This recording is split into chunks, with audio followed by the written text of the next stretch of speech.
চীনের build your dreams বা BYD নির্মাণ করা এই বিদ্যুৎ চালিত গাড়িটির মডেল এক্সটেন্ডেড রেঞ্জ।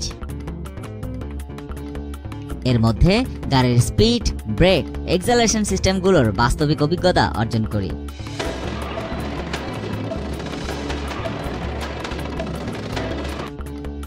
নাপ্পা লেদারের কভারিং করা সিটে বসে এক্সেলারেটরে চাপ দিতে বাতাসের সাথে ছুটে চলে BYD। এই এক্সিলারেশন অভিজ্ঞতা কোনোভাবেই আপনাকে বুঝতে দিবে না আপনি একটি বিদ্যুৎ চালিত গাড়ি চালাচ্ছেন। গাড়িতে 82.5 কিলোওয়াটের BYD ব্লেড ব্যাটারি ব্যবহার করা হয়েছে। ফাস্ট চার্জ ব্যবহার করে এই ব্যাটারি 40 মিনিটেই সম্পূর্ণ চার্জ করা যাবে। এক চার্জে গাড়িটি 540 কিলোমিটার পর্যন্ত চলবে।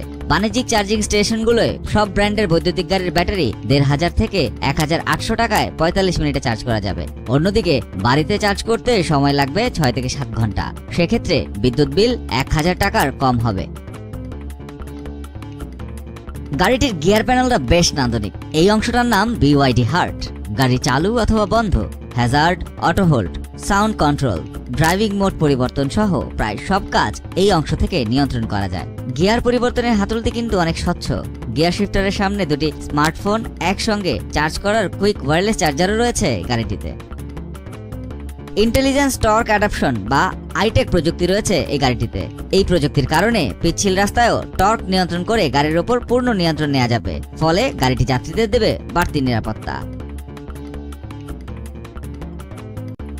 স্বয়ংক্রিয় ট্রাঙ্ক গেটের সুবিধা সহ গাড়িটির পেছনে রয়েছে 400 লিটার ধারণ ক্ষমতা, আর সামনের বনেটের নিচে 53 লিটারের ধারণ ক্ষমতা রয়েছে।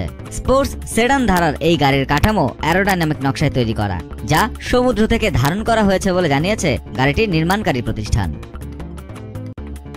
BYD সিলের প্রিমিয়াম হাইফাই ডাইনোডিও সাউন্ড সিস্টেমে গান শোনা ও বিনোদনের অভিজ্ঞতাকে করে তুলবে আরও উপভোগ্য। অভ্যন্তরীণ সাজসজ্জায় দেখা গেল সামনের সারিতে 4টি AC ভেন্ট রয়েছে। এছাড়াও এই ভেন্টগুলোর শীতল বাতাসের দিক নির্দেশনা মাল্টিমিডিয়া ডিসপ্লে থেকে আঙুলের ছোঁয়ায় নিয়ন্ত্রণ করা যাচ্ছে। গাড়িটিতে রয়েছে 15.6 ইঞ্চির মাল্টিমিডিয়া টাচ স্ক্রিন। পর্দাটিকে সোজাসুজি কিংবা আড়াআড়ি দুভাবেই রাখা যাবে। এই গাড়িতে 360 ডিগ্রি ক্যামেরা রয়েছে। ডানে বা বাঁয়ে সিগন্যাল লাইট জ্বালালেও ক্যামেরায় গাড়ির চাকার অবস্থা এবং আশেপাশের দৃশ্য ধরা পড়ে। পাশাপাশি কোনো গাড়ি যদি কাছাকাছি চলে আসে তবে ক্যামেরাগুলো স্বয়ংক্রিয়ভাবে চালু হয়ে যায় এবং তা ডিসপ্লেতে দেখা যায়।